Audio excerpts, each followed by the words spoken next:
आपका मेरे चैनल में अभिनंदन है। आज हम सुमित्रा नंदन पंत जी की कविता पर्वत प्रदेश में पावस पढ़ेंगे। कवि परिचय इस प्रकार है।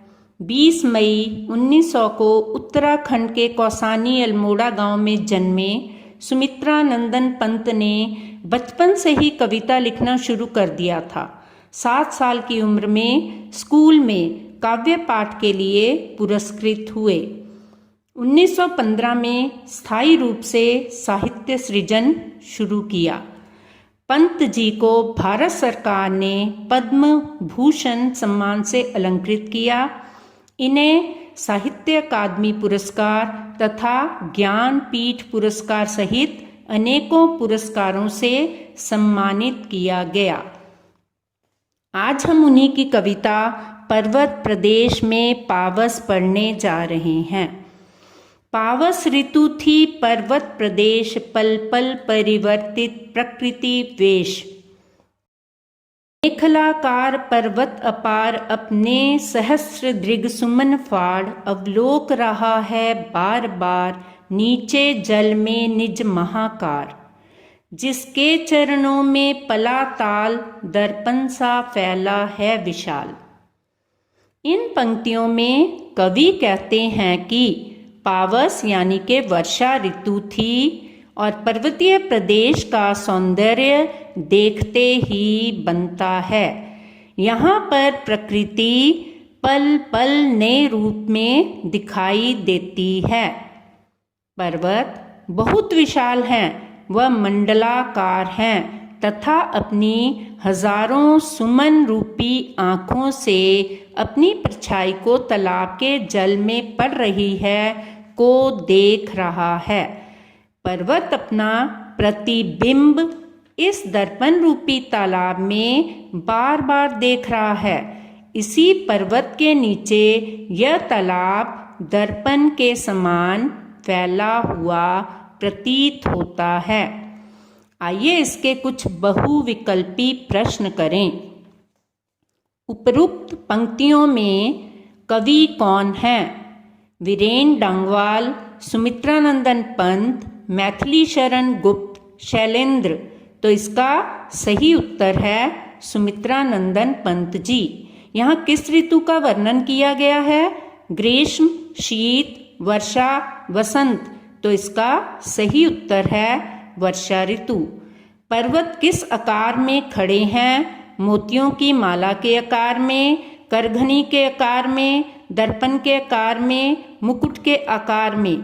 तो इसका सही उत्तर बनता है करधनी के आकार में।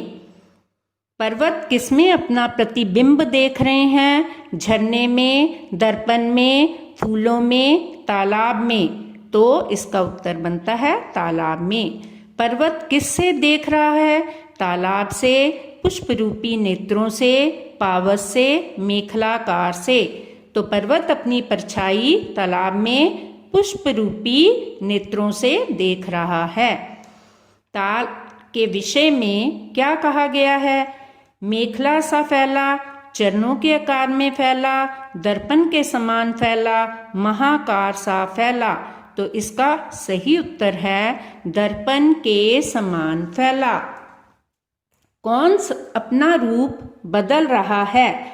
प्रकृति, पर्वत, जंगल, बादल।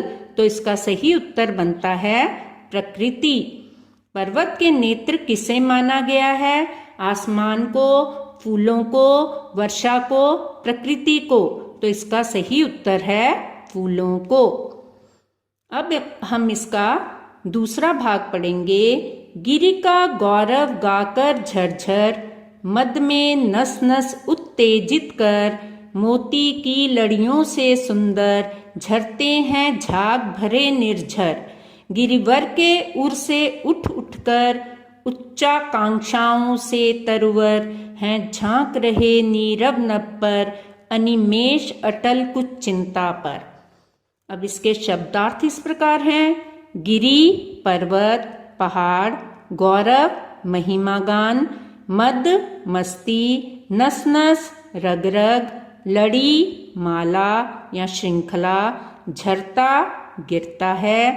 निर्झर झरना, उर हृदय, उच्चाकांक्षा ऊंचा उठने की इच्छा, तरुवर पेड़, नीरव मौन या शांत, नभ आकाश, अनिमेष बिना पलक झपकाए, अटल सदा बना रहने वाला या ना टलने वाला, चिंता पर चिंतित। इसका प्रसंग इस प्रकार है। इस पद में कवि ने प्रकृति की अनुपम छटा को अपने शब्दों में चित्रित किया है, जिसमें झरने, पेड़, आकाश सभी पर्वत का गौरव गान कर रहे हैं। इन पंक्तियों में कवि कहते हैं कि निर्झर झरझर कर बह रहा है, उसके झरझर के स्वर में पर्वत के गौरव का गान हो रहा है। उसके प्रवाह में एक गति है, वह बहुत तेजी से प्रवाहित हो रहा है। मोती की लड़ियों के समान सुंदर झाग के साथ निर्झर मानो झड़ रहा है। वृक्ष भी पर्वत के हृदय से उठ उठकर ऊंची आकांक्षाओं के समान शांत आकाश की ओर देख रहे हैं। वे आकाश की ओर स्थिर दृष्टि से देख रहे हैं। उनके देखने में उनकी उच्चाकांक्षा दिखाई देती है। वे भी आकाश की तरह शांत और ऊंचे होने की कामना करते हैं। वे कुछ चिंतित भी दिखाई पड़ते हैं। तो अब हम इसके बहुविकल्पी प्रश्न करेंगे। काव्यांश में कौन तथा किसका गौरव गान कर रहे हैं? तो इसका सही उत्तर बनता है झरने पर्वतों का। निर्झर की तुलना किससे की गई है? स्वर्ण हार से, फूलों की माला से, मोतियों की माला से, आम्र पत्तों के बंधनवार से। तो इसका सही उत्तर बनता है मोतियों की माला से।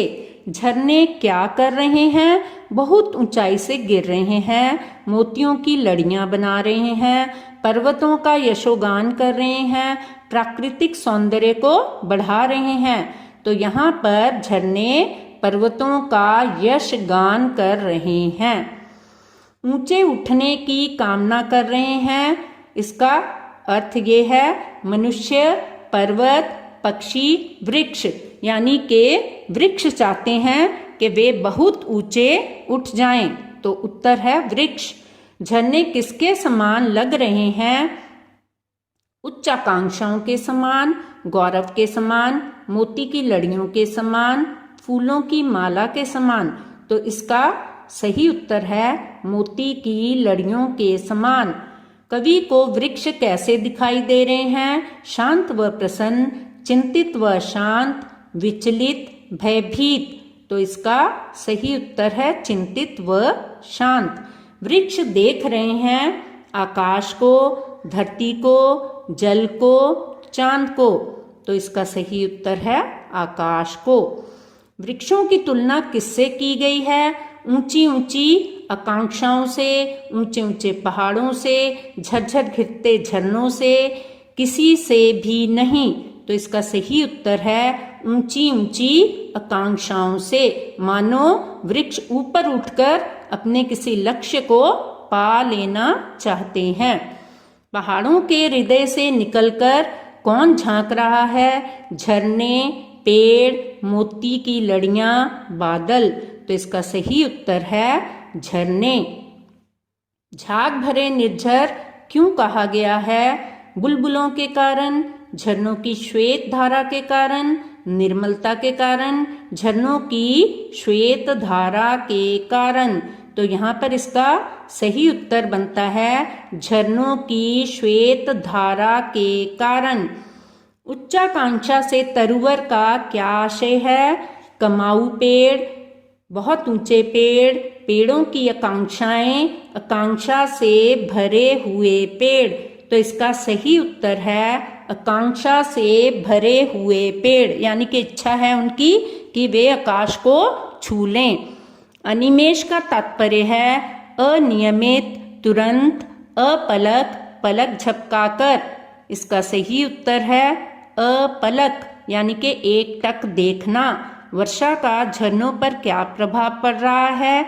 निशब्द बहाव, तेज बहाव, रोम रोम में मस्ती का भाव, पूर्व की भांति बहाव।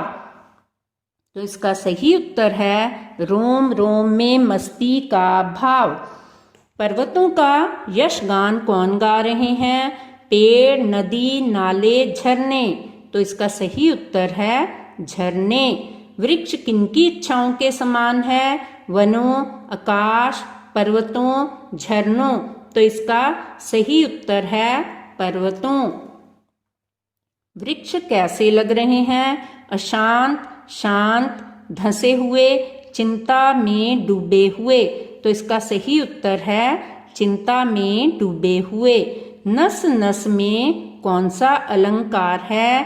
तो इसका सही उत्तर है पुनरुक्ति प्रकाश, क्योंकि 2 बार वही शब्द इस्तेमाल किया गया है।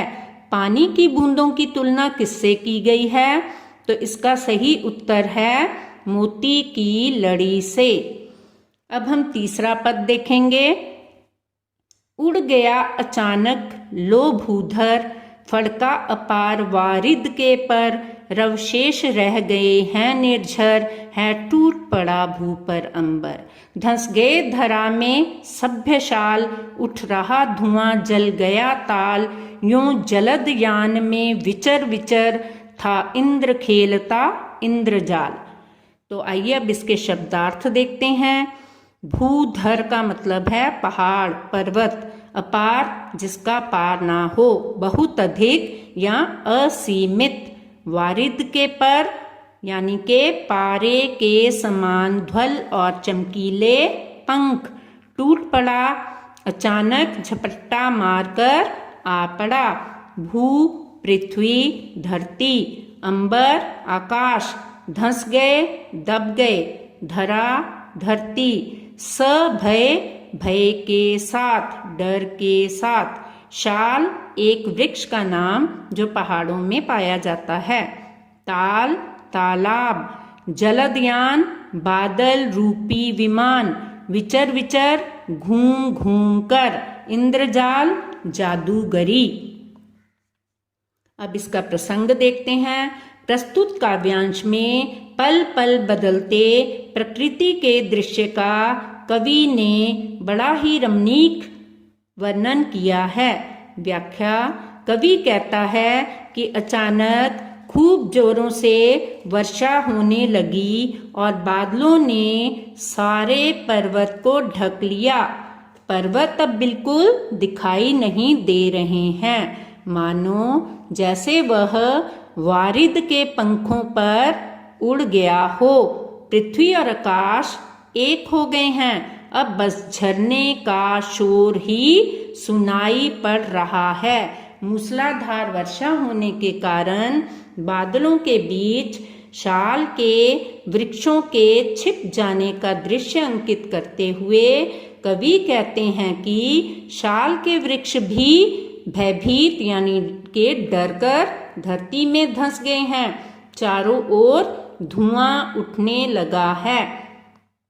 तालाब से उठने वाली वाष्प यानी के भाप का चित्रण करते हुए कवि कहता है कि तालाब मानो जलने लगा है, उसके जलने से धुआं उठने लगा है। इस प्रकार इंद्र बादलों पर सवार हो अलग अलग कर्म करता हुआ अपनी जादूगरी दिखाता हुआ विचरण कर रहा है, इधर उधर घूम रहा है। अब इसके बहुविकल्पी प्रश्न करेंगे। अचानक कौन उड़ता हुआ प्रतीत होता है? तो इसका सही उत्तर है पहाड़। वर्षा ऋतु में पर्वत प्रदेश में किसका शोर सुनाई देता है? झरनों का, पक्षियों का, नदियों का, वर्षा का। तो इसका सही उत्तर है झरनों का। भय के कारण कौन धरती में धंसे हुए प्रतीत होते हैं? तो इसका सही उत्तर है शाल के वृक्ष। जादू का खेल कौन दिखा रहा है? भूधर, निर्झर, इंद्र, अंबर। तो इसका सही उत्तर है इंद्र। भूधर उड़ने का अर्थ है भूकंप आना, पहाड़ नष्ट हो जाना, पहाड़ गायब हो जाना, पहाड़ रेत हो जाना। यानी कि इतनी अधिक बारिश होती है कि पहाड़ दिखाई नहीं देते, मानो गायब हो गए हों। तो इसका सही उत्तर है पहाड़ गायब हो जाना। जलद यान में विचर विचर का आशय है वर्षा रूपी यान में सवार होकर घूमना, बादल रूपी यान में सवार होकर घूमना, जल्दी जल्दी यान में सवार होकर घूमना, जाल के यान में सवार होकर घूमना। तो इसका सही उत्तर है बादल रूपी यान में सवार होकर घूमना। धरती पर क्या टूट पड़ा है? भूधर, झरने की आवाज, नीला आकाश, हवा की सरसराहट। तो इसका सही उत्तर है भूधर। टूट पड़ना का अर्थ है नष्ट होना, नष्ट करना, आक्रमण करना, टुकड़े टुकड़े होना। तो इसका सही उत्तर है आक्रमण करना। विचर विचर में कौन सा अलंकार है? तो यहाँ पर 2 बार उसी शब्द की आवृत्ति होने के कारण पुनरुक्ति प्रकाश अलंकार है। इंद्र किस पर सवार होकर घूम रहा है? बादल रूपी वाहन पर, वृक्ष रूपी वाहन पर, ताल रूपी वाहन पर, हवा रूपी वाहन पर। तो इसका सही उत्तर है बादल रूपी वाहन पर। पहाड़ को अचानक क्या हुआ? उड़ गया, गिर गया, धरती में समा गया, आसमान में समा गया। तो इसका सही उत्तर है उड़ गया। शाल कहाँ धंस गए? आसमान में, झरनों में, धरती में, पहाड़ों में। तो इसका सही उत्तर है धरती में। अत्यधिक वर्षा के कारण वृक्ष लगता था आधे दिखाई नहीं दे रहे, मानो धरती में ही धंस गए हैं। तालाब से क्या उठ रहा है? लपटें, भाप, धुआं, पानी। तो इसका सही उत्तर है धुआं। उड़ गया अचानक लो भूधर का आशय है पहाड़ बादलों में छिप गए, पहाड़ तैरने लगा, बादल का विशाल समूह उड़ चला, पहाड़ बादलों में छिप गए। तो इसका सही उत्तर है पहाड़ बादलों में छिप गए। पारद के पर किसे कहा गया है? चमकीले बादल को, बादल रूपी पक्षी को, पक्षियों के पंखों को, बादलों के पंखों को। तो इसका सही उत्तर है चमकीले बादलों को।